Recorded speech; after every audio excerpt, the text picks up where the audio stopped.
শয়তানের কাজই হলো উল্টা কাম করা, আল্লাহ যা করেছে তার উল্টা করা। আল্লাহ তাআলা বললেন উসজুদু লি আদামা, আদমরে বানায়া সবাইকে বললেন আদমরে সেজদা দাও। ফাসাজাদু, সবাই সেজদা করলো। সবাই মানে কারা কোন তো? মাশাআল্লাহ। ইল্লা ইবলিস, মিস্টার ইবলিস সেজদা দিল না। আল্লাহ জিজ্ঞেস করলেন তুমি সেজদা দিলে না কেন? শয়তান তখন আর্গুমেন্ট পেশ করলো। সে বলল আনা খায়রুম মিনহু খালাকতানি মিন নার ওয়া খালাকতাহু মিন তিন, আমি ওর থেকে অনেক ভালো। ওরে বানাইছো মাটি দিয়ে, আমারে বানাইছো আগুন দিয়া। আগুন হলো ঊর্ধ্বমুখী, মাটি হলো নিম্নগতি সম্পন্ন। সুতরাং ঊর্ধ্বমুখী কোন জিনিসকে নিম্নমুখী জিনিসের কাছে আত্মসমর্পণ করতে বলা, সেজদা দিতে বলা মোস্ট আনসাইন্টিফিক। কত বড় শয়তান! শয়তান জানে না যে আগুনের শক্তি কম, মাটির চাইতে আগুনের শক্তি একেবারেই কম। সব থেকে শক্তি বেশি মাটির। আগুন হচ্ছে সংহারক আর মাটি হচ্ছে উৎপাদনশীল। এ মাটির তলায় আর একটা জগৎ আছে, পানির তলায় আছে আর একটা জগৎ। আলহামদুলিল্লাহ রব্বিল আলামিন। এই যে রব্বিল আলামিন বলা হয়, আলম হচ্ছে এক বচন, আলামিন হচ্ছে বহু বচন। আল্লাহ শুধু ইহকাল আর পরকাল, ইহজগৎ আর পরজগতের মালিক নন, বহুমাত্রিক জগতের মালিক তিনি। সেই জগৎগুলি আমরা চিনি না। অবশ্য সময় হলে আর একদিন এ ব্যাপারে বলবো ইনশাআল্লাহ। মাটির তলায় কি জগৎ, সাগরের তলায় কি জগৎ, ও বোঝে নাই, ও তো শয়তান। ও এরকম বলে বসলো। আল্লাহ তাআলা বললেন ইন্নাকা রাজিম, তুই মরদুদ, আমার হুকুমের অবাধ্য হয়েছিস, বেরিয়ে যা, তোর জীবনের সমস্ত ইবাদত আমি পণ্ড করে দিলাম। শয়তান বলল আল্লাহ তাআলা আমার ইবাদত গুলি আদমের কারণেই পণ্ড হলো, তাই এতদিন কষ্ট করে ইবাদত করলাম, এর বিনিময় কিছু দেবে না? আল্লাহ কয় চাইস কি? কয় আমার 3 দফা দাবি। কি কি?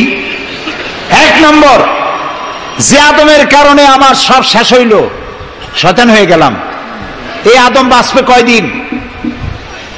আল্লাহ তাআলা বললেন এরা তো কিয়ামত পর্যন্ত সন্তানেরা থাকবে। শয়তান বলল এই আদম সন্তানকে প্রতারণা করার জন্য আমাকেও কিয়ামত পর্যন্ত হায়াত দিতে হবে। আল্লাহ তাআলা বললেন মঞ্জুর। শয়তান বলল আমাকে আমার 2 নম্বর দাবি, যেহেতু আমি মানুষের প্রতারণা দিব, ভাইতে ভাইতে ঝগড়া লাগাবো, স্বামীতে স্ত্রীতে ঝগড়া লাগাইয়া তালাক দেওয়াবো, ভাইতে ভাইতে খুনাখুনি বাধায় দেব, কিন্তু লোকেরা যদি আমারে দেখতে পায় যে শয়তান এই যে তালাক দেওয়াইয়া এই যে যায়, ছেলে আর বাপে ঝগড়া বাঁধাইয়া ভাইতে ভাইতে খুনাখুনি করাইয়া এই যে শয়তান যায়, তাহলে তো আমার ঠ্যাং আস্ত থাকবে না, আমার তো মেরে ফেলাবে। সুতরাং আমাকে আন্ডারগ্রাউন্ড ওয়ার্ক করতে দিতে হবে, আমি শয়তানি করবো কেউ, কিন্তু আমার কেউ দেখবে না। আল্লাহ কয় মঞ্জুর। শয়তান কয় লাস্টলি এন্ড ফাইনালি 3 নম্বরের দাবি, আমি করব সারা জীবন তোমার বিরোধিতা। আর মজার ব্যাপার, রিজিকের মালিক তুমি, তুমি যদি আমারে আর আমার অনুসারীদেরকে খাবার না দাও তা আমি তো ওয়ার্কার পাবো না, এই জন্য আমারে খাইতে দেওয়া লাগবে, আমার ওয়ার্কারদেরকেও খাইতে দিতে হবে। আল্লাহ বললেন মঞ্জুর।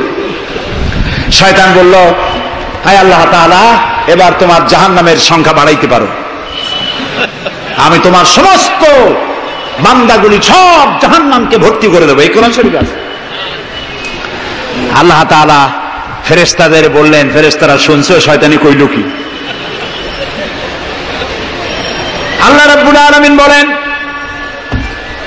আমার ফেরেশতারা, আমার আদম সন্তানের, আমার বান্দারা যদি একটি শয়তানের প্রতারণায় পড়ে একটি যদি গুনার কাজ করার নিয়ত করে, কাজটা করে নাই, শুধু নিয়ত করেছে, ইচ্ছা করেছে, আমলনামায় কোনো গুনাহ লিখবে না। গুনাহটা যখন করে ফেলবে, একটি গুনার বদলে শুধু একটাই গুনাহ লিখবে। আর যদি আমার বান্দা যদি একটি পুণ্য কাজের, নেক কাজ করার নিয়ত করে, কাজটা করে নাই, শুধু নিয়তের জন্য একটা নেকি লিখে দিবা। নেকির কাজটি যখন সম্পাদন করবে তখন একের উপরে 10টা গ্রেস মার্ক লাগাইয়া দিবা। সুবহানাল্লাহ। আমি এইভাবে করে আমার বান্দাদেরকে মাফ করে দেব। সুবহানাল্লাহ। শয়তান মানুষকে ওয়াসওয়াসা দেয়, আর আল্লাহ যা বানায় তার উল্টা বানায়। আল্লাহ বানাইলো জাকাত, শয়তান বানাইলো কি কন্তবুদ্ধি করে? সুদে আর জাকাতে পার্থক্য কি? সুদ হচ্ছে ধনীদের গরিবদের কাছ থেকে নাও, ধনীদের দাও, আর জাকাত হচ্ছে ধনীদের কাছ থেকে নাও, সব গরিবদেরকে বন্টন করে দাও। সুবহানাল্লাহ। এর নাম জাকাত। আর এই কাজটি করার দায়িত্ব আল্লাহ দিলেন সরকারকে। সূরা হজ আল্লাহ রাব্বুল আলামিন বলেন, আল্লাযীনা ইম্মাক্কান্নাহুম ফিল আরদ আকামুস সালাত ওয়া আতাউজ যাকাত ওয়া আমারু বিল মা'রুফি ওয়া নাহাউ আনিল মুনকার ওয়া লিল্লাহি আকিবাতুল উমুর। আমি যদি মুমিন বান্দারে ক্ষমতা দেই, তারা 4 দফা কাজ করবে। কয় দফা বলেন? 1 নম্বরে মুমিনেরা ক্ষমতায় গিয়ে নামাজ প্রতিষ্ঠা করবে। 1 নম্বর কাজ নামাজ প্রতিষ্ঠা করবে। ক্ষমতায় গিয়ে তারা অর্ডার করবে, বেলা 1টার সময় সমস্ত কোর্ট কাছারি আদালত শিক্ষা প্রতিষ্ঠান কল কারখানা সব বন্ধ হবে আধা ঘন্টার জন্য। জোহরের নামাজ আর দুপুরের খানার বিরতি। নামাজ শেষ, আবার কাজ করতে আসো। নামাজ বাধ্যতামূলক। নামাজ যদি বাধ্যতামূলক হয় তাহলে তার সুফল কি? তার সুফল হলো, এসপি যদি বাধ্যতামূলক ভাবে নামাজ হয়, আর এসপি যদি মসজিদের ইমামতি করে দারোগাদের নিয়ে, অফিসারদের নিয়ে, দারোগা যদি, ওসি যদি থানায় পুলিশদের নিয়ে তার ইমামতিতে নামাজ হয়, এমপি যদি তার এলাকার অফিসার দিয়ে নিয়ে ইমামতি করে নামাজে, মন্ত্রী যদি তার এলাকার লোক নিয়ে অফিসারদের নিয়ে সচিবালয় ইমামতি করে, এই মন্ত্রী, এই এমপি, এই ওসি, এই এসপি এদেরকে পিটাইয়া ঘুষ খাওয়ান যাবে? যাবে না। যে বিশ্ববিদ্যালয়ের ভাইস চ্যান্সেলর নামাজ বাধ্যতামূলক হওয়ার কারণে মসজিদের ইমামতি করবেন, শিক্ষক, শিক্ষয়িত্রী, ছাত্র, ছাত্রী 5 ওয়াক্ত নামাজ যে বিশ্ববিদ্যালয় জামাতে আদায় করবে, ওরা কি মাস্তান, গুন্ডা, সাদাবাজ হবে? হতে পারে না। এই জন্য সরকারের প্রথম দায়িত্ব হবে, কে বলতেছেন? কার কথা শোনাইতেছি? প্রথম দায়িত্ব হচ্ছে নামাজ প্রতিষ্ঠা করো। 2 নম্বরে যাকাত আদায় করো। 2 নম্বরে কি? যাকাত আদায় করো। এই যাকাত গভর্নমেন্ট আদায় করবে। আল্লাহর কায়দাটা কি দেখেন, এর মধ্যে সিগনিফিকেন্স কি? গভর্নমেন্ট আদায় করবে কেন? আমরা দিলে হবে না কেন? আমরা দিলেও হবে যদি ইসলামী সরকার না থাকে। ইসলামী সরকার হলে, অর্থাৎ আল্লাহর বিধান কায়েম হলে যাকাত কালেকশন করবে গভর্নমেন্ট। এখানে একটা সাইকোলজিক্যাল ব্যাপার আছে। আমি যদি অধ্যক্ষ রশিদ খান সাহেবের কাছে আমি বলি যে আমি গরিব মানুষ, আমার কিছু সাহায্য করেন, উনি যদি আমাকে সাহায্য দেন যাকাত থেকে, অথবা কোনো দয়া করে কিছু পয়সা দেন, চিরটা কাল ওনাকে দেখলে পরে আমার মাথাটা একটু নত হয়ে যেতে পারে। আল্লাহ চান না তার কোন বান্দার মাথা আর একটা গোলামের সামনে নত হোক। সেই জন্য আল্লাহ চান সরকারের কাছ থেকে নাও, তোমার মাথা উঁচু থাকুক। সুবহানাল্লাহ কইতে ইচ্ছা করে না? এ মাথার অনেক দাম। যেখানে সেখানে সেজদা দিয়েন না। পীর বুজুর্গ দেখলেই পায়ের উপরে পড়ে যায়েন না। কদম বসি করতে ইচ্ছা করে করেন, আমি বাধা দেব না, কিন্তু মাথাটা নিচু করেন না। মাথাটা আল্লাহ ছাড়া কারো সামনে নত হতে পারে না। এই মাথার অনেক দাম। আপনার বডি চেনাই যাবে না যদি মাথা না থাকে। আপনার মা অথবা স্ত্রী ছাড়া মস্তকবিহীন বডি চেনা কঠিন। এটা বডির আইডেন্টিটি। এই জন্য দেখবেন পৃথিবীর সমস্ত প্রাণী খাবারের সময় রুজির উপরে, রিজিকের উপরে মুখ লাগাইয়া খায়। গরু, বাছুর, মুরগি, হাঁস, হাতি, বাঘ, ভল্লুক, ময়না, টিয়া সব খাবারের উপরে মুখ লাগাইয়া খায়। কেবলমাত্র মানুষ খাবারের সময় খাবারটা মাখাইয়া মাথা উঁচু থাকে এখানে দেয়। আল্লাহ চান রিজিকের সামনে আমার বান্দার মাথা নত হবে না। মাথা নত হবে তো রাজ্জাকের সামনে নত হবে, রিজিকের সামনে নয়। সুতরাং গভর্নমেন্টের কাছ থেকে নাও, তাহলে তোমার মর্যাদা ঠিক থাকবে, কোনো ব্যক্তির কাছ থেকে নয়। গভর্নমেন্ট কালেকশন করবে, গভর্নমেন্ট বিতরণ করবে। এরপরে দারিদ্র বিমোচন ইসলামের সব থেকে বড় প্রোগ্রাম, দারিদ্র বিমোচন করা। কারণ কি? কারণ হলো আমার রাসূল বলেছেন, কাদাল ফাকরু আইয়াকুনা কুফরা। দারিদ্র মানুষকে কুহুরির মধ্যে ঠেলে দেয়। তার নামাজ রোজা থাকে না, আল্লাহ রসুল থাকে না, দরিদ্রের ধর্ম একখানা রুটি, সে তখন পূর্ণিমার চাঁদকে রুটির মতো দেখে। আছেন একটা কবিতা এরকম, পূর্ণিমার চাঁদ যেন ঝলসানো রুটি, তখন তার ধর্ম হয়ে যায় এটা। এই জন্য রসুল্লাহ বলেছেন কাদাল ফাকরু আইয়াকুনা কুফরা। রসুল্লাহর একটা ব্যাংক ছিল, সেই ব্যাংকের নাম ছিল বাইতুল মাল। এই বাইতুল মাল ব্যাংক যেদিন তিনি এর ইনগুরাল সেশন, উদ্বোধনী দিন, আমাদের ব্যাংকগুলি উদ্বোধন করার সময় কত সামিয়ানা, গেট, তোরণ ইত্যাদি করা হয়। রসুল্লাহর ব্যাংক উদ্বোধন করা হলো মসজিদে নববীর ভিতরে, খেজুর গাছের খুঁটি আর খেজুর গাছ, উটের পশম, খেজুর গাছের পাতার মাটি, এই দিয়া ছাদ। উপরে যদি বৃষ্টি হয় আধা ঘন্টা, নিচে বৃষ্টি পড়ে 1.5 ঘন্টা, পাতার ট্যাপট্যাপানি। এরকম একটা মসজিদের ভেতরে বসে রসুল্লাহ ব্যাংক উদ্বোধন করলেন আর বললেন, বুখারীর হাদিস, মান তারাকা দায়নান আও দিয়ান ফাআলাইয়া। আমার রাষ্ট্রের ভিতরে কোন মানুষ যদি ঋণগ্রস্ত অবস্থায় মারা যায় আর তার ঋণ পরিশোধের অর্থ যদি না থাকে, তাহলে তার ঋণ পরিশোধের দায়িত্ব আর তার বিবি বাল বাচ্চা প্রতিপালনের দায়িত্ব আমি মুহাম্মদ আমার কাঁধের উপরে নিয়ে নিলাম। দারিদ্র বিমোচনের জন্য নবী করিম সাল্লাল্লাহু আলাইহি ওয়াসাল্লাম মানুষকে কাজ দিয়েছেন, ভিক্ষা কম দিয়েছেন। কেউ চাইলে, রসুলের আদত মুবারক ছিল, কেউ কিছু চাইলে পকেটে হাত দিতেন, থাকলে দিতেন। জীবনে একদিনের জন্য কাউকে না বলেন নাই। বলেছেন কিছু নাই, বলতেন আজকে দিতে পারলাম না, তুমি আবার এসো, দেব না, এরকম কথা জীবনে একবারও বলেন নাই। সুবহানাল্লাহ। শুধু দিয়েছেন, কিছু নেন নাই। আল্লাহ, সারা জীবন মানুষের কষ্ট বুকের উপরে ধারণ করেছেন, কাউকে কষ্ট দেননি। ক্ষুধার্ত মানুষের দুয়ারে দুয়ারে গেছেন, নিজে ক্ষুধায় কষ্ট করেছেন। হযরত আবু বকর, ওমর মসজিদে নববীর ভেতরে বসে অসময় বসে আছেন। রাসূলুল্লাহ দিনের বেলা জিজ্ঞেস করলেন, তোমরা এই অসময় এখানে কেন? তারা বললেন, আমরা ক্ষুধার্ত, 2-3 দিন কিছু খাই না। রাসূলুল্লাহ বললেন, আমারও তো একই অবস্থা, চলো। 3 জন বেরিয়ে গেলেন। মসজিদে নববীর পাশেই ছিল হযরত আবু আইয়ুব আনসারী রাদিয়াল্লাহু তাআলা আনহুর বাড়ি। আমি 1973 সনে স্বাধীন বাংলাদেশের প্রথম হজ আমি করেছিলাম। 4733 টাকা ছিল বিমানের ভাড়া।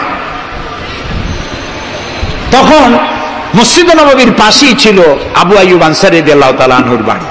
সেই বাড়িতে গেলাম, ওইখানে একটা বাক্সের ভিতরে, একটা গ্লাসের বাক্সের ভিতরে ছিল রসুলের ব্যবহার করা তরবারি, তীর আর ধনুক। আমি বহুত চেষ্টা করছিলাম গ্লাসটা উঠাবার জন্য, কারণ এটা সেই তরবারি, সেই তীর, সেই ধনুক যেখানে আমার রসুলের হাতের পরশ লেগেছিল। যদি ধরতে পারতাম প্রাণ করে একটা চুমা দিতাম। এই বাড়িতে গিয়ে রাসূলুল্লাহ উপস্থিত হলেন। আবু আইয়ুব আনসারী 3 জন মেহমান, এর থেকে শ্রেষ্ঠ মেহমান আছে? স্ত্রীকে বললেন, তাড়াতাড়ি একটা ছাগল জবাই করো, রুটি বানাও। তিনি চলে গেলেন বাগানে, বাগান থেকে কিছু খোরমা আনলেন। হাদিস শোনাচ্ছি, গল্প নয়। কিছু খোরমা এনে রসুলের সামনে রাখলেন। রাসূলুল্লাহ বললেন, এর মধ্যে কাঁচা পাকা, আধা পাকা 3 পদের খাজুর, আমি কোনটা খাবো?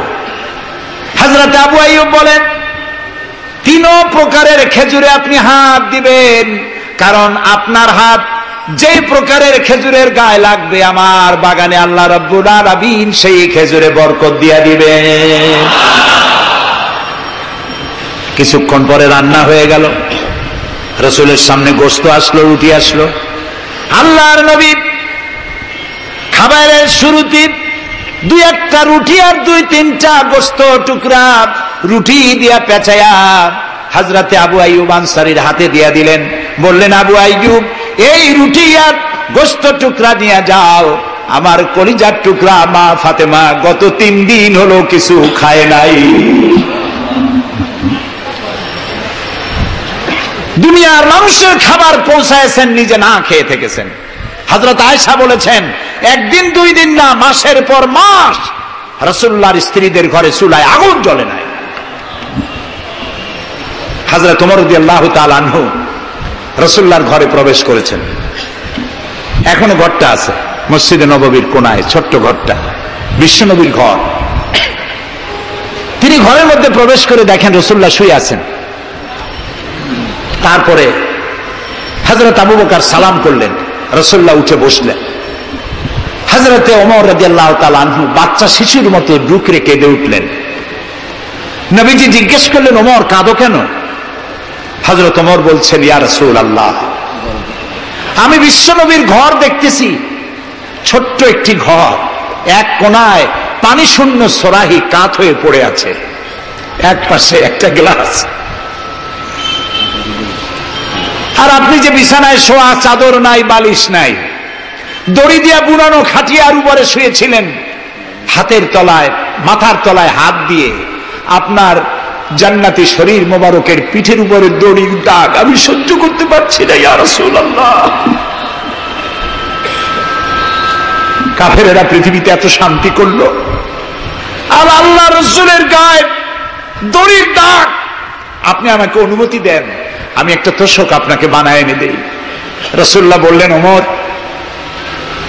আমি যদি হুকুম করি, এই যে ওহদ পাহাড়টা আমার জন্য সোনায় পরিণত হয়ে যাবে। আমি পৃথিবীতে শান্তি করতে আসি নাই, এসেছি মানবতার মুক্তির জন্য, কল্যাণের জন্য।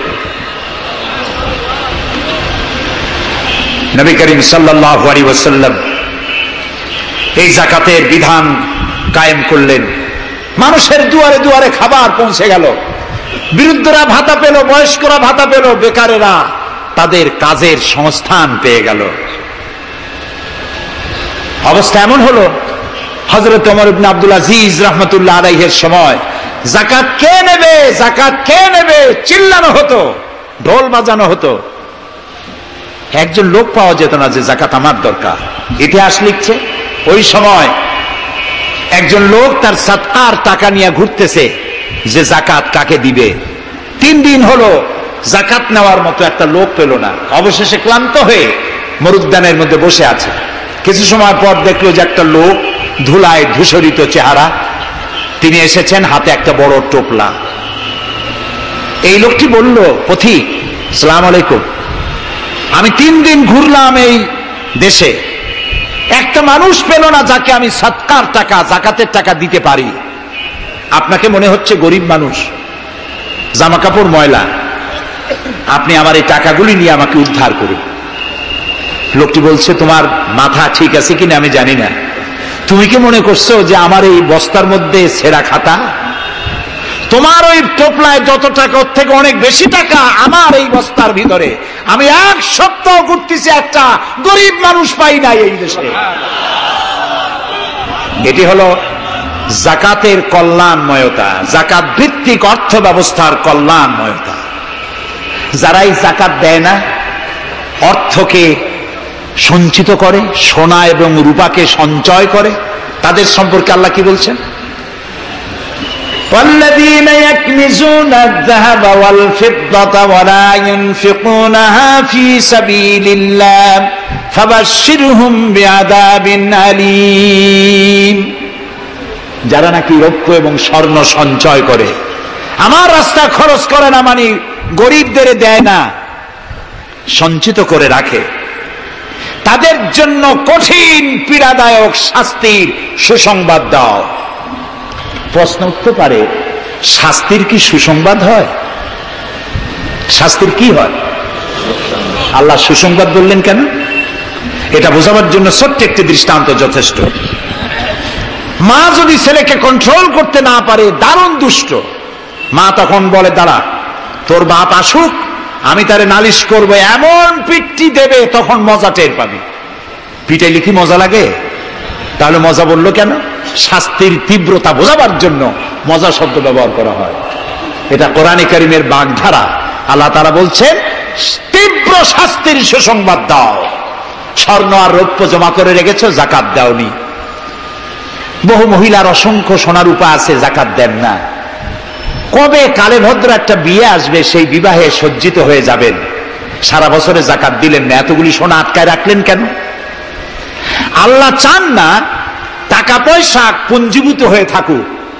কোরআন শুধু নামাজ রোজা নয়, দেখুন না আল্লাহ কি বলছেন, আল্লাহ বলছেন কায়লা ইয়াকুনা দুলাতাম বাইনাল আগনিয়াই মিনকুম, আল্লাহ বলছেন তোমাদের কিছু সংখ্যক ধনীদের মধ্যে তোমাদের সম্পদগুলি পুঞ্জীভূত হয়ে যাক, এটা আমি চাই না। এটা যাকাত, ফিতরা, সাদকা এককালীন দানের মাধ্যমে গোটা জাতির মধ্যে পৌঁছে যাক, তাহলে মানুষের উপকার হবে। সুতরাং 7.5 তোলা নিচ পর্যন্ত যাকাত আপনার না দিলে চলবে। যখন 7.5 তোলা হবে তখনই যাকাত শুরু হবে। যত বেশি হয় গোড়া থেকে শুরু করে সবটা দিতে হবে। 52 তোলা রূপা হলে যাকাত দিতে হবে। এই যাকাতের টাকা না দিয়ে যারা জমা করে রাখেন, শাস্তিটা কি হবে শোনেন। আল্লাহ শাস্তির ধরনও বলছেন, ইয়াউমা ইউহমা আলাইহা ফি নারে জাহান্নাম ফাতুকওয়া বিহা জিবাহুম ওয়া জুনুবুহুম ওয়া যুহুরুহুম হাযা মা কানাজতুম লিআনফুসিকুম তাকনিজুন।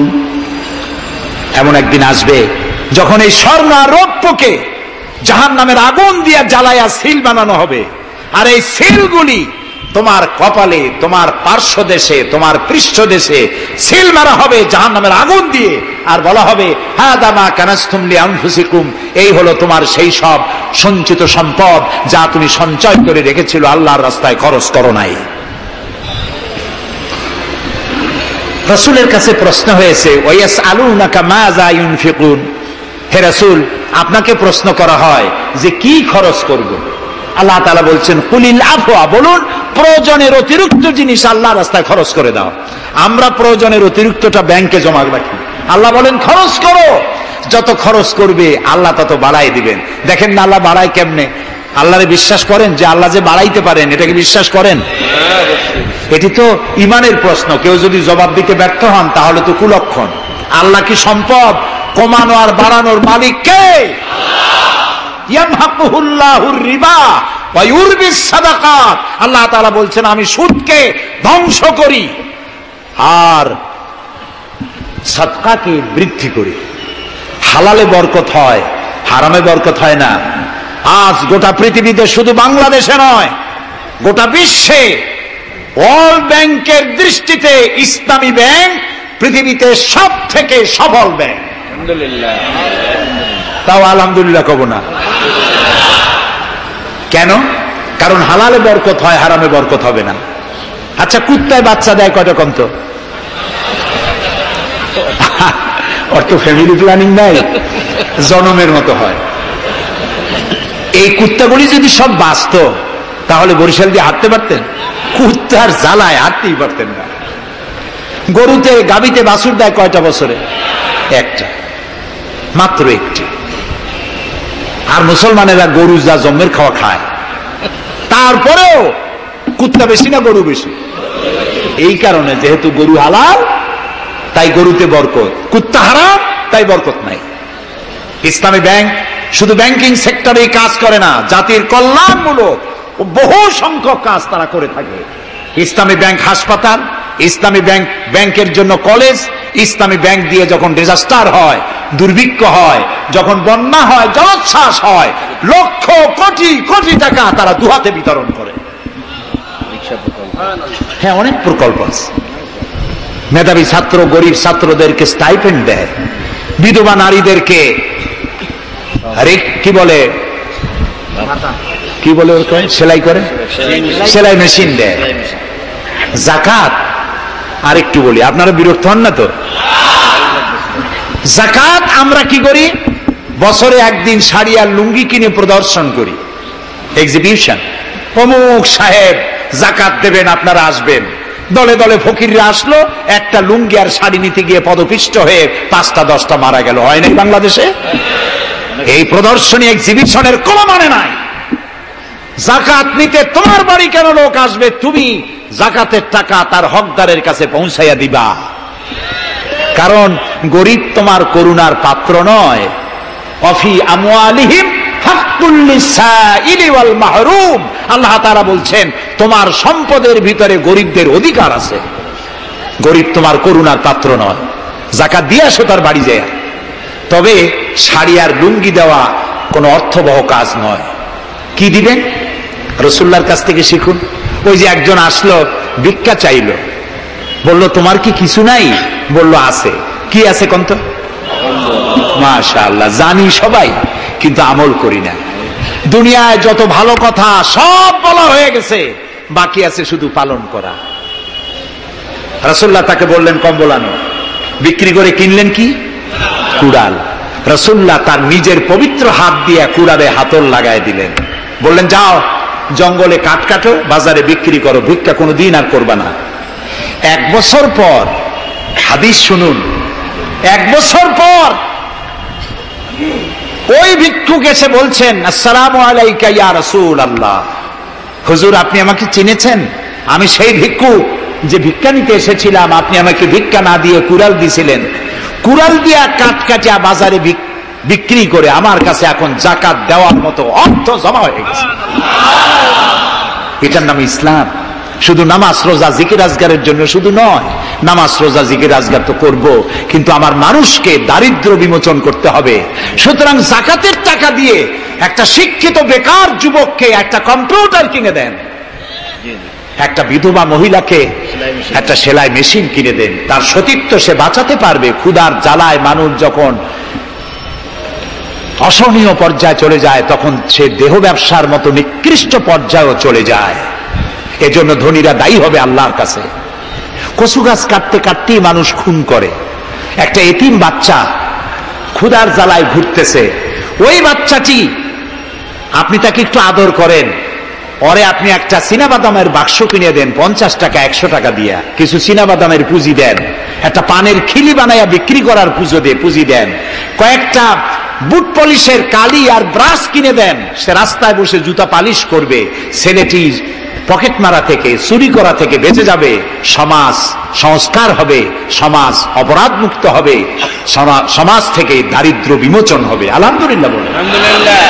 আপনি কি জানেন এই যে গাছগুলি লাগালে পরে কত সওয়াব হয়, এবং দারিদ্র বিমোচনের জন্য গাছের কি বিশাল ভূমিকা। রাসূলুল্লাহ বলেছেন হাদিস, তোমার কাছে যদি এমন খবর আসে যে কিয়ামত হচ্ছে, আর তখন যদি তোমার কাছে কোনো গাছের চারা থাকে, কিয়ামত হচ্ছে, গাছের চারাটি কিয়ামত আসার পূর্বেই গাছের চারাটি লাগিয়ে যাও, কিয়ামতের দিন সৎকায় জারিয়ার সওয়াব পেয়ে যাবে। একটি গাছ যদি কেউ লাগায়, ওই গাছে যত পাখি বসবে, ফল হবে, মানুষে খাবে, আশ্রয় নেবে মানুষেরা, কিয়ামত পর্যন্ত সদকায়ে জারিয়ার সওয়াব মানুষ কবরে বসে বসে পেতে থাকবে।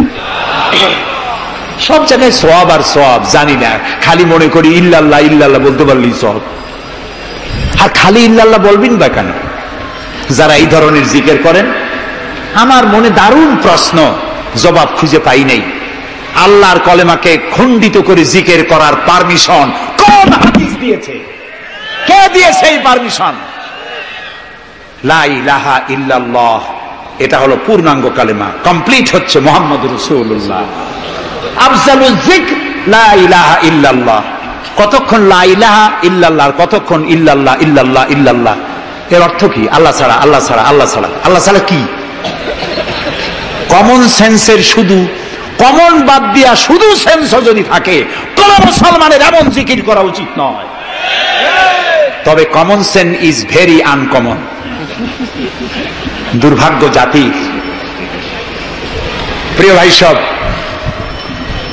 দারিদ্র বিমোচনের জন্য আল্লাহ তাআলা এসব ব্যবস্থা করে রেখেছেন। কাজ করে খাও, আয় থেকে দায় শোধ করো।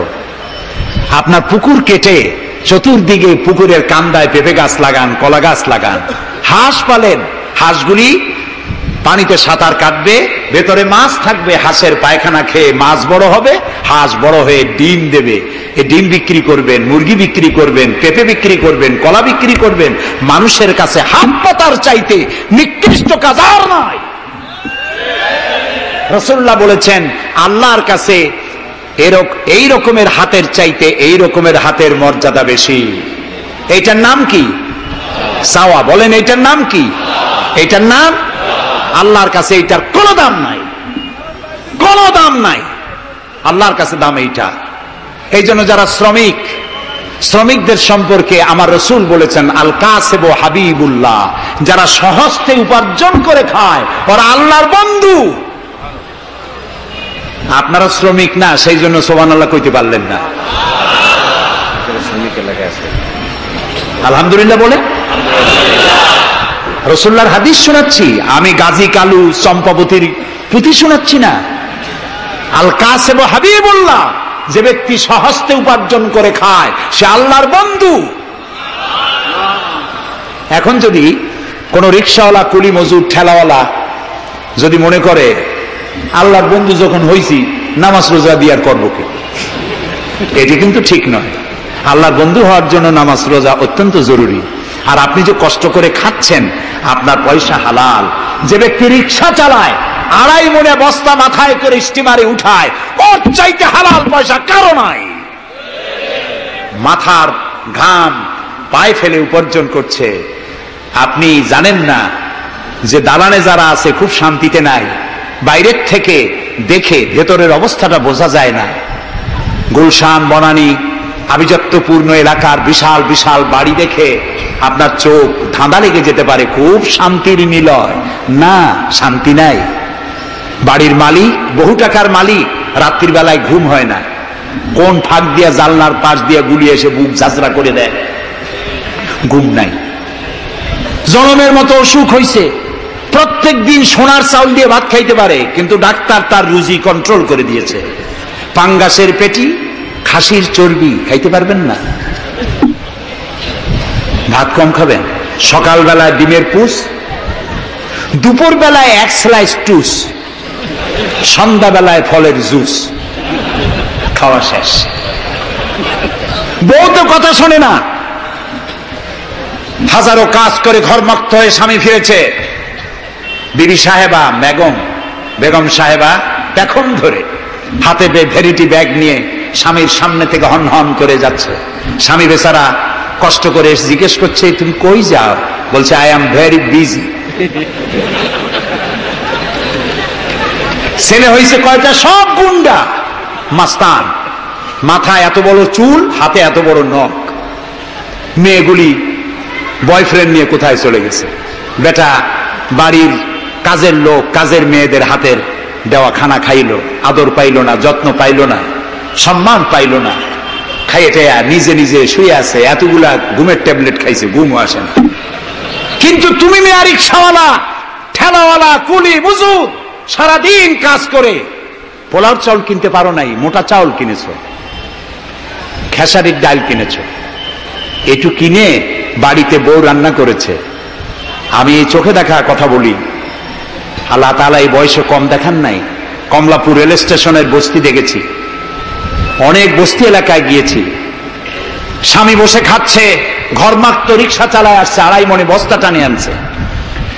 স্ত্রী খাবার তুলে দিচ্ছে, আরেকটু খাও, খুব কষ্ট করেছো, আরেকটু খাও। ওর ঘরে ফ্যান নাই, কাপড়ের আঁচল দিয়ে স্বামীর কপাল মুছে দিচ্ছে, আরেকটু খাও, এত কষ্ট করো তুমি। ওর ঘরে ফোমের বিছানা নাই, চটের মতো শক্ত বিছানা, বালিশ নাই, ইটের মতো শক্ত, চাপ কাপড়ের একটু কভার দেওয়া। এরকম একটা বালিশের উপরে সারাদিনের শ্রান্তি আর ক্লান্তি নিয়ে আর ঘুমায় গেছে। কোন ওষুধ খাওয়া লাগে নাই, এমন ঘুম আসছে ওর নাকের গর্জনে ট্রাকের ইঞ্জিন ফেল। শান্তি কি বড় লোক হলে হয়? শান্তি দেওয়ার মালিক আল্লাহ। শান্তি দেওয়ার মালিক কে? আল্লাহ তাআলা। এই জন্যে এই শান্তি আসবে যদি সঠিকভাবে, সুষ্ঠুভাবে আল্লাহ পাকের দেওয়া এই বিধানগুলি আমরা যদি সমাজে কায়েম করতে পারি, তাহলে এটি সম্ভব। আমার দেশে এখন যদি যাকাতের টাকা কালেকশন করা হয়, তাহলে আমরা একটা হিসাব করেছি। আমি একটা ব্যাংকের সাথে জড়িত আছি, আপনারা জানেন বোধহয়, ইসলামী ব্যাংক। এর জন্ম লগ্ন থেকে আমি আছি এর সাথে। সেই হিসেবে আমরা একটা জরিপ চালাইছি। বাংলাদেশে যদি এখন যাকাত যদি গভর্নমেন্ট কালেকশন করে, তাহলে একেবারে কম করে হলেও 6,000 কোটি টাকা যাকাত কালেকশন হতে পারে। 6,000 কোটি। আর অক্ষ স্টেট আছে বাংলাদেশে, লক্ষ লক্ষ একর জমিন, যা বিভিন্ন মোতাল্লি তারা সিন্দাবাদের দত্তের মতো অক্ষ সম্পত্তির উপরে চেপে বসে আছে। এই অক্ষ সম্পত্তি যদি উদ্ধার করা যায়, আর যাকাত আর ওশরের টাকা যদি গভর্নমেন্ট কালেকশন করতে পারে, বাংলাদেশের দারিদ্র বিমোচনের জন্য পৃথিবীর কারো কাছ থেকে একটি টাকাও নেওয়ার দরকার নাই। এই যে ৬,০০০ কোটি টাকার শূন্যতা ভ্যাকুয়াম সৃষ্টি হলো বাংলাদেশে, এই শূন্যতা পূরণের জন্য এগিয়ে এলো এনজিওরা এবং তারা সুদের বাণিজ্য শুরু করলো। ব্যাংক সুদ নেয় 15 or 17%, আর এনজিওরা নেয় 35 থেকে 40%। মারাত্মক সুদখোর। সমাজে কাবলিওয়ালাদের মতো সুদ চালু করে দিয়েছে। প্রিয় ভাই সব, বাংলাদেশ একটি সম্পদশালী দেশ। যারা বলে, আমি পার্লামেন্টে একবার বক্তৃতায় বলেছিলাম যে যারা বলে বাংলাদেশ গরিব, আমি তাদের সাথে একমত হতে পারি না। আমার দেশ সম্পদশালী দেশ, আলহামদুলিল্লাহ বলে। আমার দেশ, বাংলাদেশের আবাদযোগ্য জমির পরিমাণ 2,40,00,000 একর। আলহামদুলিল্লাহ বলবেন না? এখানে বনজ সম্পদ আছে 32,53,860 কিলোমিটার বর্গমিটার নিয়ে, বর্গমাইল জুড়ে। এখানে আল্লাহর হিকমতটা দেখেন। সুন্দরবন আমাদের থেকে দূরে না কাছে? বরিশাল, বরগুনা, বাগেরহাট, সাতক্ষীরা, এই এলাকায় সুন্দরবন কে বানাইছে? কোন গভর্নমেন্ট বানিয়েছে? কেন আর অন্য জায়গায় বানানো হলো না কেন? উত্তরবঙ্গে বানাইলো না কেন? কারণ আমাদের বঙ্গোপসাগর হলো সাইক্লোন জোন। এখান থেকেই ঘূর্ণিঝড়ের উৎপত্তি হয়, সাইক্লোন জোন। 240, 80, 300 অথবা সহস্র মাইল স্পিডে বা 500 মাইল স্পিডে ঝোড়ো হওয়া প্রবাহিত হওয়ার জন্য ঘূর্ণিঝড় প্রস্তুতি দেয়। আবহাওয়া বার্তা দিয়ে তা শোনানো হয়।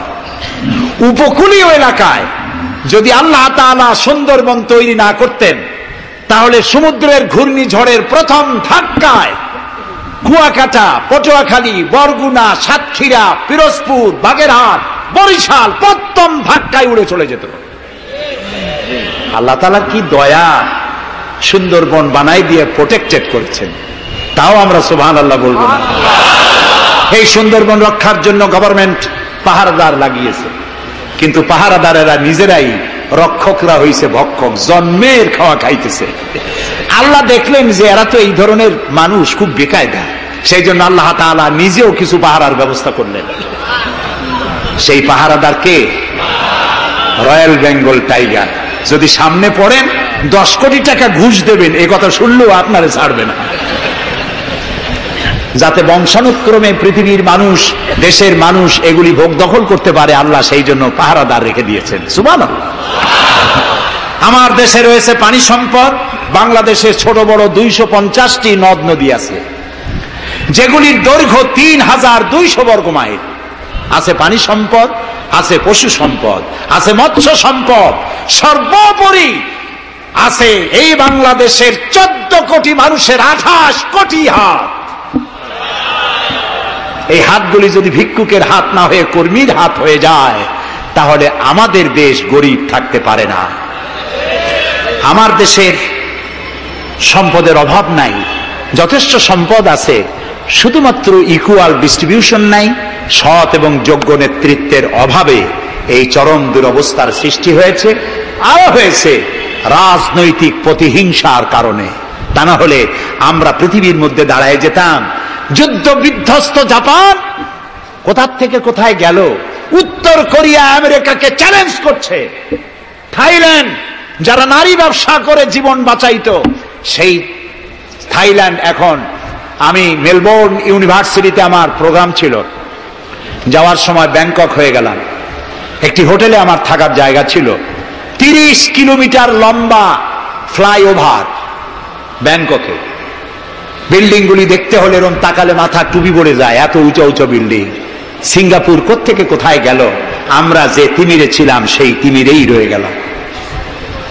আমাদের বুঝতে হবে, আমার ইসলাম দারিদ্র্যের বিকাশের জন্য আসে নাই, দারিদ্র্য বিমোচনের জন্য এসেছে।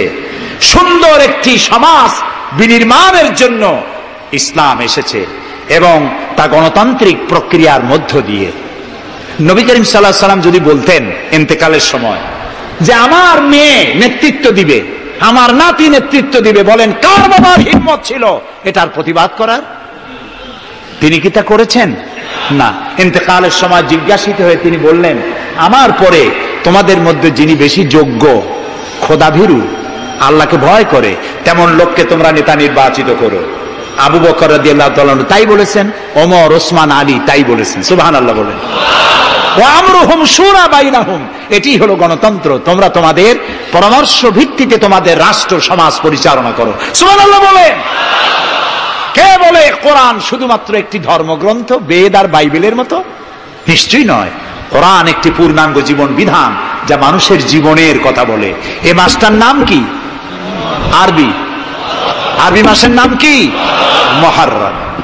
এটি সেই মাস যে মাসে খেলাফতকে প্রতিষ্ঠার জন্য রাসূলের কলিজার টুকরা নয়নের পুতুল ইমাম হোসেন কারবালার ময়দানে শাহাদাত বরণ করেছিলেন, রাজতন্ত্রের বিরোধিতা করেছিলেন। হযরত ইমাম হোসেন তিনি দেখতে পেলেন 680 খ্রিস্টাব্দে সিরিয়ার দামেস্কে এজিদ ক্ষমতা দখল করলো অগণতান্ত্রিক পদ্ধতিতে, এবং সরকারি মালের কোনো হিসাব নাই, অডিট নাই, স্বৈরাচারী কায়দায় তিনি ক্ষমতা দখল করে মদিনার আহলে বায়াত যারা মদিনার নেতৃবৃন্দকে তার আনুগত্য করার জন্য বাধ্য করলো।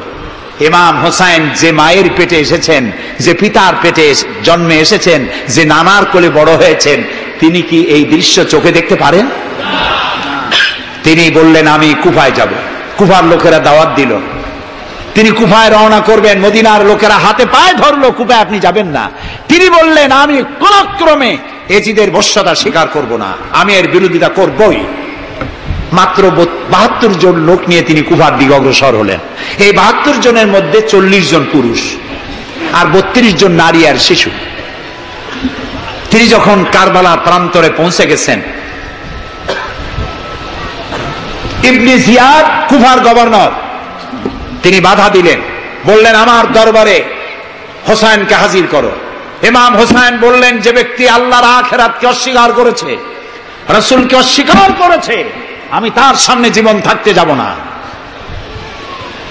রাতারাতি ইয়াজিদ 6000 সৈন্য পাঠিয়ে দিল। ইমাম হোসেনের সাথে লোক কত? মাত্র 72। 6000 লোক কি যুদ্ধ করা লাগে 72-এর সাথে? শুধু যদি মার্চ করে পায়ের তলায় পিছে 72 জন শেষ হয়ে যাবে। হযরত ইমাম হোসেন রাতের বেলায় সঙ্গীদের বললেন, ও আমার সাথীরা, ইয়াজিদ আমার শির চায়, আমাকে চায়, আমার সঙ্গে থেকে তোমরা তোমাদের জীবনকে বিপন্ন করো না, তোমরা সবাই ফিরে চলে যাও মদিনায়। সাথীরা বললেন, ইমাম, আজকে যদি আপনাকে ছেড়ে জীবনের মায়া নিয়ে মদিনায় ফিরে যাই, আর আপনার যদি শাহাদাত নসিব হয়, তাহলে কিয়ামতের দিন আল্লাহর নবীর সামনে আমরা কি জবাব দেব? আমরা আমাদের জীবন দিয়ে আপনাকে পাহারা দেব। সকালবেলায় যুদ্ধ শুরু হয়ে গেল। জোহরের নামাজ আসতে না আসতে 40 জন পুরুষ শাহাদাত বরণ করলেন। এখন একজন পুরুষ বেঁচে আছেন, ইমাম হোসেন।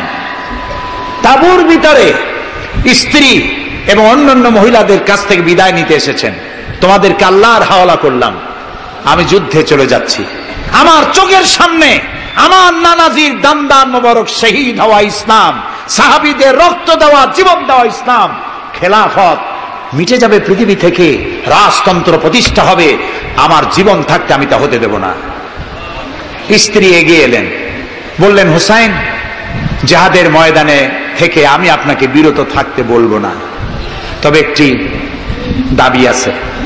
এই যে ছোট্ট দুগ্ধপোষ্য শিশু, গত কয়েকদিন হলো ঘরে খাবার নাই, পানি নাই, আমার বুকে দুধও নাই, এই ছোট্ট বাচ্চাটিকে একটু পানির ব্যবস্থা করুন। ইমাম হোসেন কলিজার টুকরা সন্তানকে 2 হাতে উঁচু করে এজিদি সৈন্যদের সামনে এসেছেন। এজিদি সৈন্যরা, আমার হাতের দিকে তাকাও, এটি রাসূলের আওলাদ, আমার কলিজার টুকরা সন্তান। ফোরাতের অফুরন্ত পানি প্রবাহিত হচ্ছে, একটু ফোরাতের কুলটা ছেড়ে দাও, ওর একটু পানি পান করায়। আমার সাথে তোমাদের শত্রুতা থাকতে পারে, এই নিষ্পাপ বাচ্চার সাথে তো কোনো শত্রুতা থাকার কথা নয়। তার এই আবেগপূর্ণ কথা এজিদি সৈন্যদের কলিজা স্পর্শ করলো না। তারা বিষাক্ত তীর নিক্ষেপ করলো। ইমাম হোসাইনের উঁচু করে ধরা বাচ্চার বুকের ভিতর থেকে বিষাক্ত তীর প্রবেশ করে বেরিয়ে গেল অপর প্রান্ত থেকে। রক্ত ফিনকি দিয়ে বেরিয়ে এলো। ইমাম হোসাইন দুই হাতে আজলা ভরে সেই রক্ত চেহারায় মাখতে লাগলেন আর বললেন, কলিজার টুকরা সন্তান, সালেহ আলাইহিস সালামের উটনির রক্তের চাইতে তোমার রক্ত পবিত্র। হযরত সালেহ আলাইহিস সালামের চাইতে রাসূলুল্লাহর মর্যাদা অনেক বেশি, তুমি তার আওলাদ। বাচ্চাকে কোলে করে নিয়ে স্ত্রীর কাছে গিয়ে বললেন, স্ত্রী, এই নাও তোমার বাচ্চা, ঠান্ডা হয়ে গেছে, এমন পানি পান করেছে কিয়ামত পর্যন্ত পানি পানি বলে তোমারে আর বিরক্ত করবে না। ইমাম হোসেন লড়াই করলেন ময়দানে, বহু সংখ্যক সৈন্য হতাহত করে ফোরাতের কুল উন্মুক্ত করে ঘোড়ার পৃষ্ঠ থেকে নেমে এক আস্তা পানি তুলেছেন, পানি পান করবেন। মুখের কাছে যখন আকণ্ঠ তৃষ্ণার্ত পিপাসার্ত হোসাইন মুখের কাছে পানি নিয়েছেন, হঠাৎ ভেসে উঠল মনের পর্দায়, একটু আগে আমার কলিজার টুকরা সন্তান এই পানির অভাবে চলে গেল। 40 জন মানুষ বিদায় হলো, এক ফোঁটা পানি দিতে পারলাম না, এই পানি আমি কেমনে খাই? হাতের থেকে পানি পড়ে গেল। অশ্বের পৃষ্ঠে আরোহণ করলেন, চতুর্দিক থেকে তীর আর তরবারি আসতে লাগলো। ইমাম হোসাইন বললেন, থামো, একটু থামো, তোমরা কাকে তীরবিদ্ধ করছো? আমি কি তোমাদের রসুল মুহাম্মদ সাল্লাল্লাহু আলাইহি ওয়াসাল্লামের নাতি নই? আমি কি তোমাদের রসুলের কলিজার টুকরা মা ফাতেমার নয়নের মণি নই? কেমন করে আমার গায়ে তোমরা তীর মারো? উম্মে সালমা, আমাদের মা উম্মে সালমা রাদিয়াল্লাহু তাআলা আনহা, সকাল বেলায় 11ই মুহররম সকাল বেলায় তিনি ঘরে বসে কাঁদতেছেন। কয়েকজন প্রতিবেশী মহিলা এসে বলছেন, মা আপনি কাঁদেন কেন? তিনি বলছেন, আজকে রাত্রে আমি স্বপ্নে দেখেছি রাসূলুল্লাহ আমার বাড়ি এসেছেন। আমি দেখতে পেলাম আল্লাহ রসুলের চোখ দিয়ে পানি পড়ছে, দাড়ি মোবারক ধুলা মাখা, বুক কাটা বলি। আমি জিজ্ঞেস করলাম, ইয়া রাসূলুল্লাহ, আপনি কাঁদেনই কেন? মুখখানা মলিন কেন? দাড়ি মোবারকে ধুলাবালি কেন?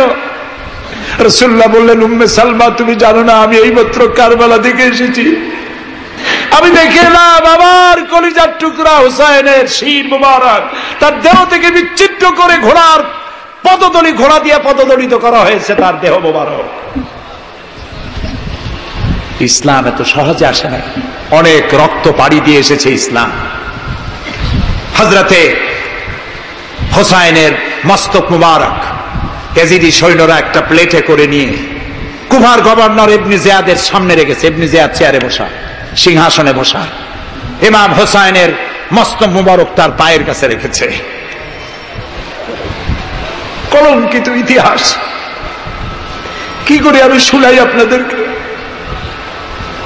ইবনে জিয়াদ চেয়ারে বসে পায়ের কাছে রাখা ইমাম হোসাইনের ঠোঁটের উপরে লাঠি দিয়ে নাড়তেছে। হযরত যায়েদ রাদিয়াল্লাহু তাআলা আনহু 80 বছর বয়স, তিনি বলছেন, ইবনে জিয়াদ, এতক্ষণ যা করেছ মুখ বুজে সহ্য করেছি, কিন্তু এখন যেটা তুমি করতেছো পায়ের কাছে কার ব্যথা? তুমি যে ঠোঁটের উপরে লাঠি দিয়া নাড়তেছো, আমি যায়েদ, আমি দেখেছি রাসূলুল্লাহ 1000 বার এই মুখের উপরে চুমা খেয়েছেন। তোমার বেয়াদবি বন্ধ করো।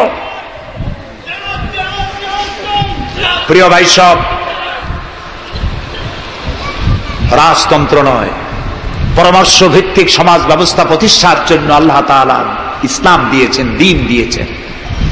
সেই জীবন ব্যবস্থা ইসলাম আজকে এই পৃথিবীতে মুসলমানদেরকে সন্ত্রাসী জাত হিসেবে চিহ্নিত করার জন্য, উগ্র জাতি হিসেবে, সহিংস জাতি হিসেবে, অগণতান্ত্রিক জাতি হিসেবে প্রমাণিত করার জন্য পাশ্চাত্য শক্তি তারা নবী করিম সাল্লাল্লাহু আলাইহি সাল্লামের ব্যঙ্গচিত্র এঁকে দুনিয়ায় ছড়িয়ে দিয়েছে।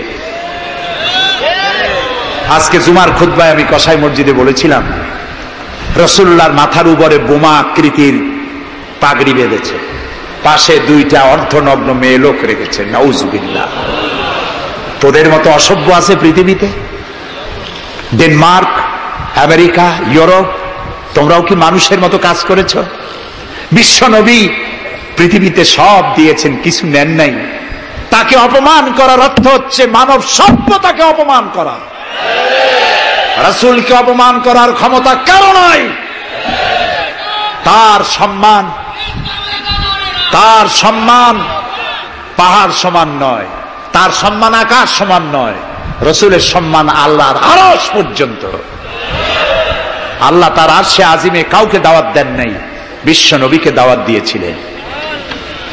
আমি আমার বরিশালবাসীদের বলবো, মুসলমানদেরকে ধৈর্য ধারণ করতে হবে, আরো সংযমী হতে হবে। আমরা প্রতিবাদ করব, অবশ্যই প্রতিবাদ করব, কিন্তু জ্বালাও পোড়াওতে আমরা যাব না। আমরা কারো পতাকা পোড়ানো, কারো অফিসে ভাঙচুর করা, এটা আমাদের কাজ না। আমরা গড়ার জন্য এসেছি, আমরা ভাঙ্গার জন্য আসি নাই। কেউ অসভ্য হলে আমরা অসভ্য হতে পারি না। ওরা অসভ্য, ওরা বর্বর, ওদের জীবনে ভালোবাসা নাই, তাই ওরা প্রতি বছর একটা দিন ভালোবাসা দিবস পালন করে। আমার জীবনে ভালোবাসার অভাব নাই। ইসলাম সর্বশ্রেষ্ঠ জীবন ব্যবস্থা।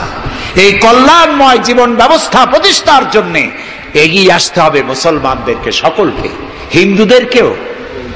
হিন্দু, বৌদ্ধ, খ্রিস্টানদের বলি, আমার প্রিয় ভাইয়েরা, আপনাদের মধ্যে আমাদের মধ্যে পার্থক্য খুবই কম।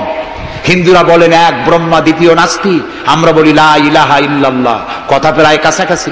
আপনারা পুনর্জন্মে বিশ্বাসী, আমরা পুনরুত্থানে বিশ্বাসী।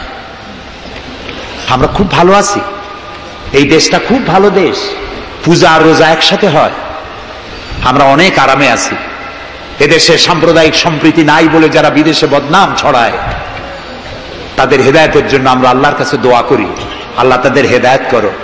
ক্ষমতা হারায় মানুষ এত পাগল হয় যে দেশের বিরুদ্ধে কথা বলে, মায়ের বিরুদ্ধে কথা বলে, রাষ্ট্রের বিরুদ্ধে কথা বলে। আল্লাহ এদের হেদায়েত নসিব করে দিন। প্রিয় ভাই সব, আমার হিন্দু ভাইয়েরা, অমুসলিম ভাইরা যারা আসছেন, আমি তাদেরকে বলবো, এই কোরআন শুধু মুসলমানদের জন্য নয়। আপনার ইসলাম কবুল করা লাগবে না। আমি ইউরোপ, আমেরিকা, অস্ট্রেলিয়া, আফ্রিকায় যখন অমুসলিমদের মধ্যে বক্তৃতা করি, তখন বলি আপনাদের মুসলমান হওয়া লাগবে না। যে ধর্মে আছে সে ধর্মে থেকেই যদি কোরআন বর্ণিত আইন যদি মানেন, আপনি শান্তি পাবেন দুনিয়ায়, শান্তি পাবেন আখিরাতে। পরকালেও শান্তি পাবেন কিনা আল্লাহ ভালো জানেন, তবে দুনিয়ার শান্তি তো পাবেনই। কোরআনের আইন সকলের জন্য প্রযোজ্য। প্রিয় ভাই সব, আমি এখন মুনাজাতের দিকে আগাবো। ইসলামের ব্যাখ্যা দিচ্ছিলাম, ইন্নাদ-দীনা ইনদাল্লাহিল ইসলাম। ইসলামের চাইতে কল্যাণময় জীবন ব্যবস্থা পৃথিবীতে আর নাই। বলেন সুবহানাল্লাহ। আমি মুনাজাতের দিকে যাচ্ছি, আর মুনাজাতের আদব হলো বসা। এই রাস্তা জুড়ে যত মানুষ দাঁড়ানো আছেন, সব মানুষ বসুন। গতকাল বলেছিলাম, মুনাজাতের কথা শুনে দুই একজন হাঁটে, এটি কিন্তু বেয়াদবির পর্যায়ে পড়ে। আদবের খেলা। মানুষের হাতে যেমন ক্যামেরা থাকে, ফেরেশতার হাতে ক্যামেরা আছে না? তা আপনি মুনাজাতের কথা শুনে যদি হাঁটেন, আপনি তো বেয়াদবের খাতায় নাম লেখালেন। এমন হতভাগ্য কারো হওয়া উচিত না। মুনাজাত হয় কার কাছে? সেই আল্লাহরে ভয় করেন, জায়গায় বসেন এবং মুনাজাতে শরীক হন। মুসলমানদের বড় দুর্দিন যাচ্ছে, এত বড় দুর্দিন। আমি ছোট্ট মানুষ, আমার জ্ঞান সীমিত, আমার ইলেম কালাম সীমিত, আমার দৃষ্টিভঙ্গি সীমিত।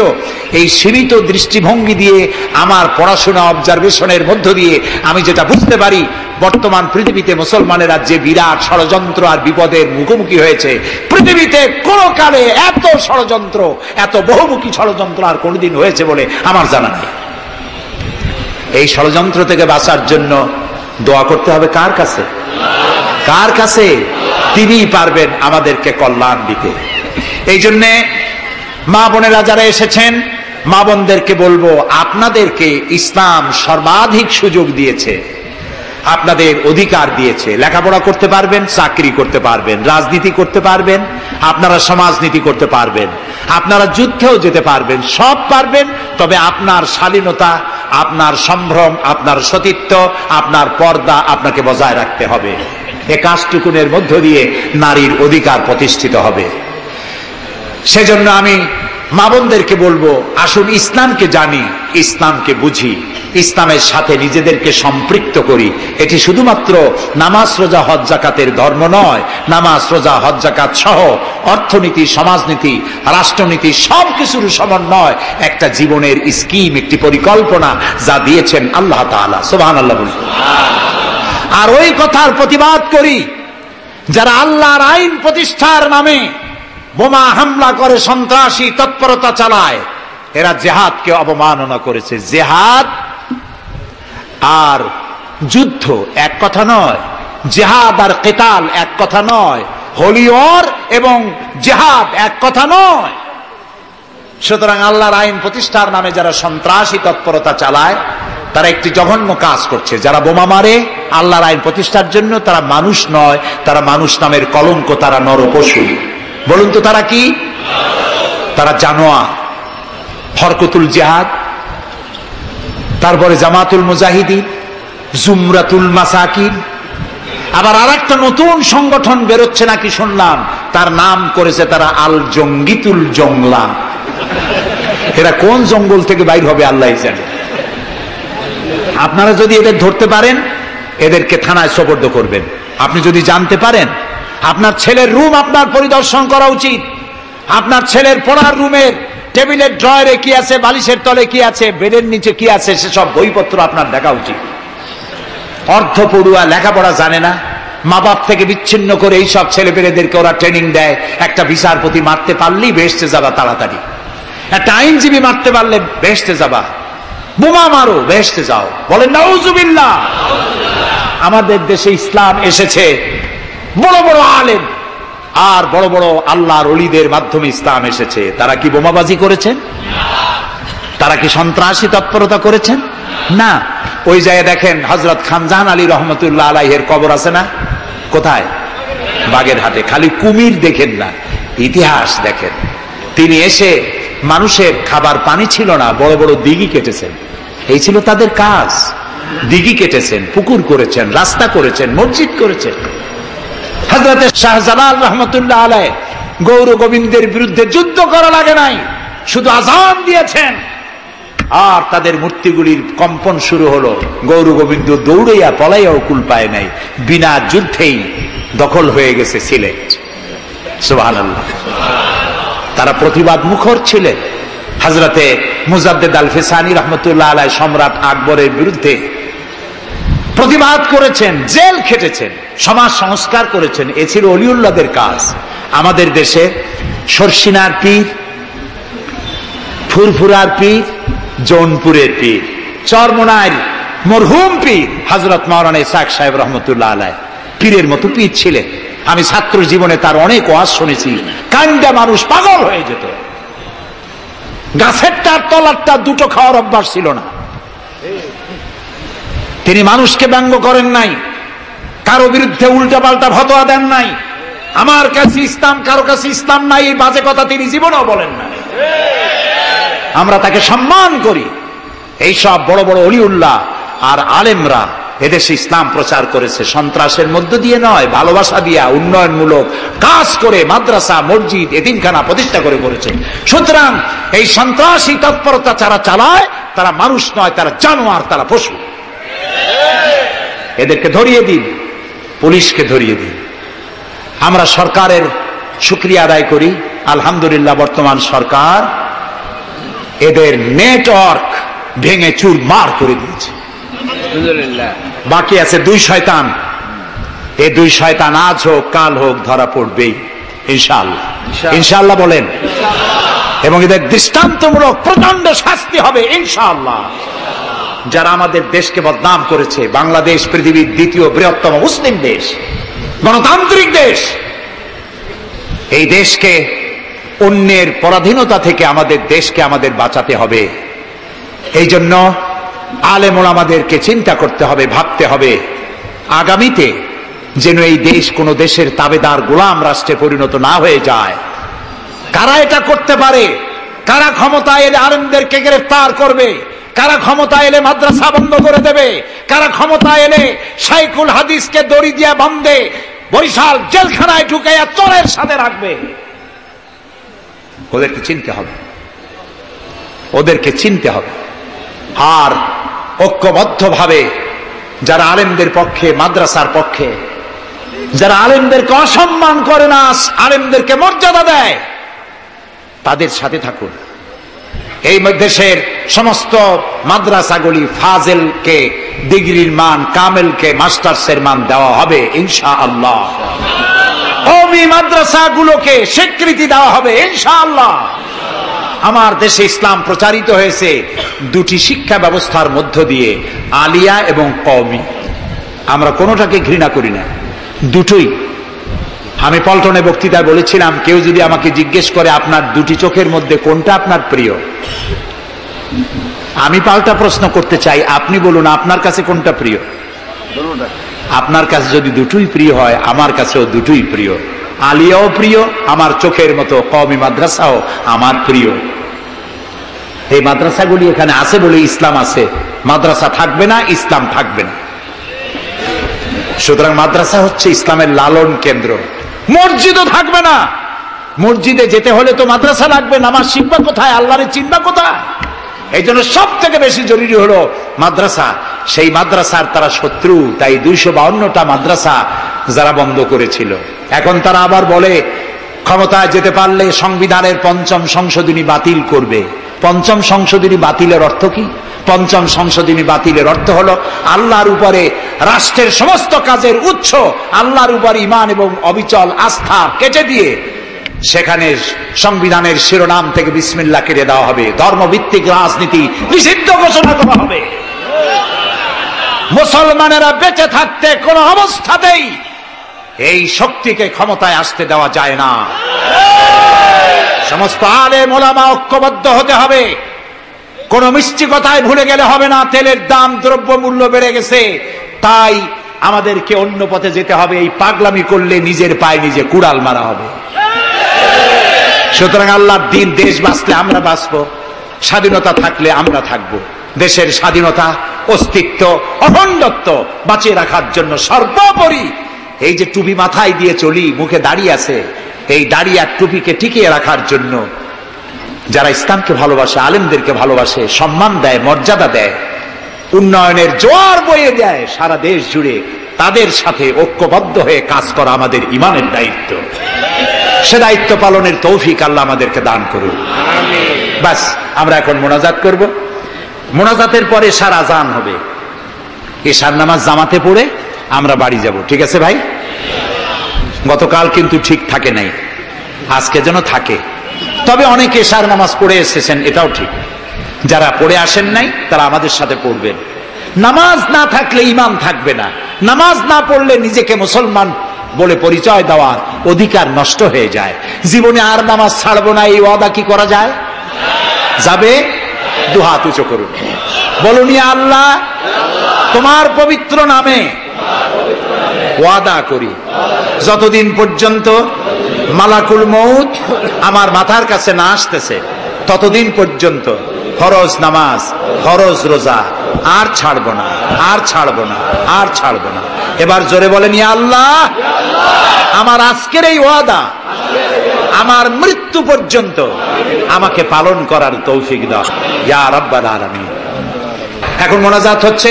মোনাজাতের পর আপনারা নামাজের জন্য কাতার দিয়ে দাঁড়িয়ে যাবেন আর সকলে আর্থিক সাহায্য করবেন। আল্লাহুম্মা আমিন। রব্বানা যালামনা আনফুসানা ওয়া ইন লাম তাগফির লানা ওয়া তারহামনা লানাকুনান্না মিনাল খাসিরিন। রব্বানা যালামনা আনফুসানা ওয়া ইন লাম তাগফির লানা ওয়া তারহামনা লানাকুনান্না মিনাল খাসিরিন। হে আল্লাহ তাআলা, হাজার হাজার মুসলমান নরনারী দীর্ঘক্ষণ ধরে তোমার কোরআন শুনেছি, হাদিস শুনেছি, আর শেষ পর্যায়ে এসে ভিক্ষুকের মতো, কাঙ্গালের মতো গুনার বোঝা মাথায় নিয়ে তোমার দরবারে হাত তুলেছি। দয়া করে মেহেরবানি করে আমাদের জিন্দেগীর সমস্ত গুনাহ খাতাকে মাফ করে দাও। আমাদের মধ্য থেকে আমাদের মা বাপ দুনিয়া থেকে যারা বিদায় হয়ে গেছে, আয় আল্লাহ রব্বুল আলামিন, মা বাপের কবরগুলিকে জান্নাতের টুকরা বানায়া দাও। রব্বিরহামহুমা কামা রব্বায়ানি সগীরা। সবাই পড়েন রব্বিরহামহুমা কামা রব্বায়ানি সগীরা। হায় আল্লাহ রাব্বুল আলামিন, জনম দুঃখিনী গর্ভধারিণী মা, যিনি না খেয়ে আমাদের মুখে ক্রন্দন মুখে চুমা দিয়া শত চুমা দিয়া হাসি ফুটাইছেন, না খেয়ে আমাদেরকে খাওয়াইছেন, আমরা না ঘুমানো পর্যন্ত ঘুমান নাই, এত কষ্ট করেছেন যেই মা, আল্লাহ কবরটাকে বেহেশত বানাইয়া দাও। বাপজান এত কষ্ট করলেন, বাড়ি ঘর বানাইয়া দিয়া খালি হাতে বিদায় হয়ে গেছেন, কোন হালতে আসি জানি না, আল্লাহ আব্বার কবরটাকে বেহেশত বানাইয়া দাও। আমাদের মা বাপ যাদের বৃদ্ধ হয়ে গেছেন, রব্বুল আলামিন বিছানায় পড়ায়া পরনির্ভর করে মারবা না। আল্লাহ তাআলা স্বনির্ভর থাকাকালীন নিজে নিজে টয়লেটে যেতে পারেন, নিজের খাবার নিজে খেতে পারেন, দাঁড়াইয়া নামাজ পড়তে পারেন, নিজের কাপড় নিজে পরতে পারেন। এই অবস্থায় সুস্থ অবস্থায় ইমানের সাথে উঠাইয়া নিয়েও বিছানায় ভালাইয়া রাখো না। রব্বুল আলামিন, সারা জীবন আমরা গুনাহ করেছি, এত গুনাহ করেছি, তোমার আকাশের দিকে তাকাইয়া কথা বলতে লজ্জা করে, শরমে মাথা নিচু হয়ে যায়। আল্লাহ যত গুনাহ করছি, নাফরমানি করেছি, আর তুমি শুধু মেহেরবানি করেছো। তুমি যদি আমাদের গোপন গুনাহগুলি জাহির করে দিতে, যৌবনকালের গুনাহ, জীবনের গুনাহ যদি সমাজের লোকেরা জানতো, স্ত্রী পুত্ররা জানতো, সম্মান দিত না।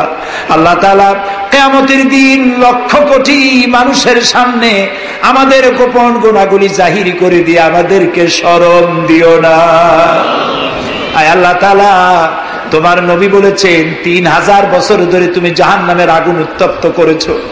আল্লাহ তাআলা চৈত্র মাসের দ্বিপ্রহরের রোদ সহ্য হয় না।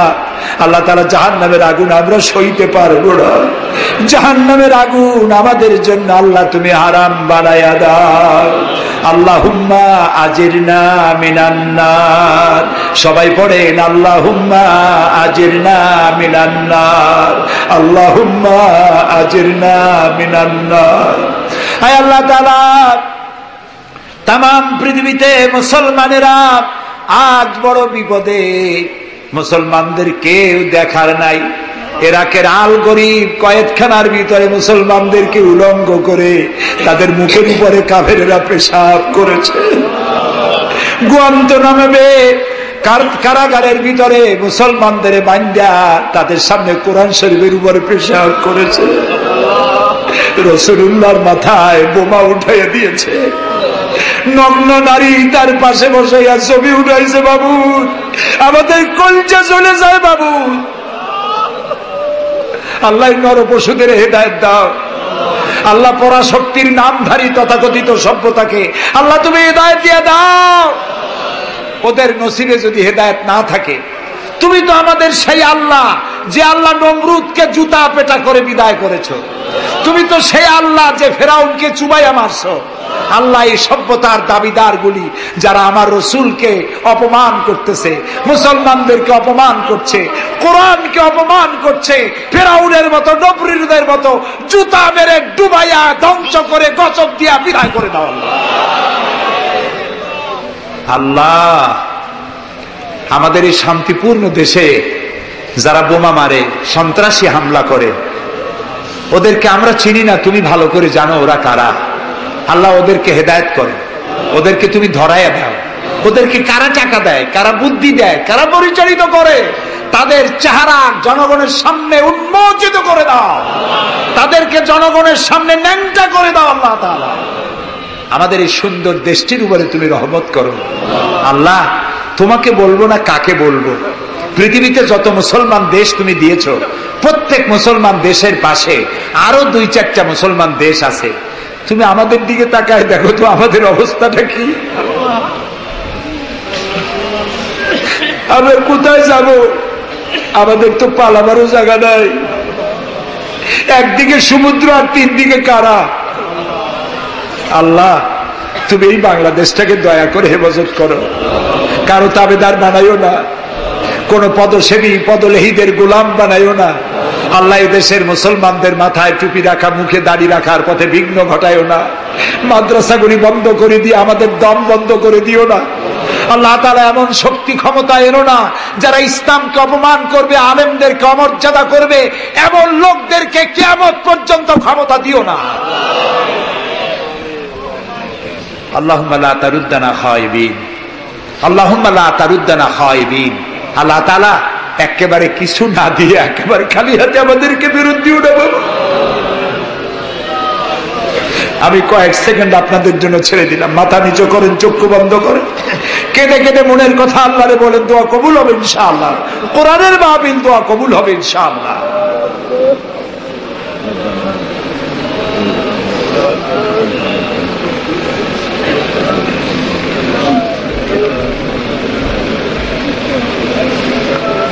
আয় আল্লাহ, তুমি নিশ্চয়ই শুনতে পাচ্ছ আমরা কি বলছি, তুমি নিশ্চয়ই দেখতে পাচ্ছ আমরা কোথায় বসা আছি।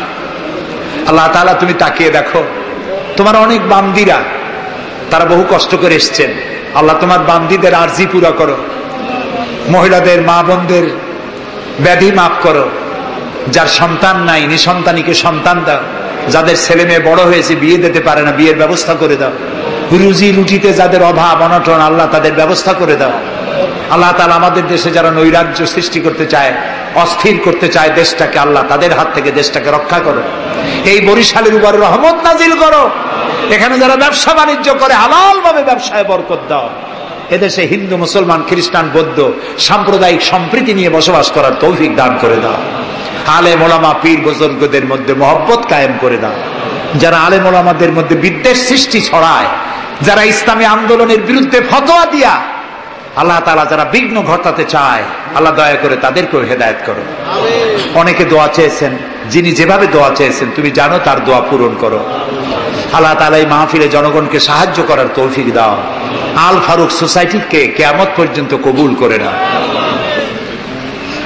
ربنا تقبل منا إنك أنت السميع العليم وتب علينا إنك أنت التواب الرحيم سبحان ربك رب العزة عما يصفون وسلام على المرسلين والحمد لله رب العالمين واجعل آخر كلامنا عند الموت لا إله إلا الله محمد رسول الله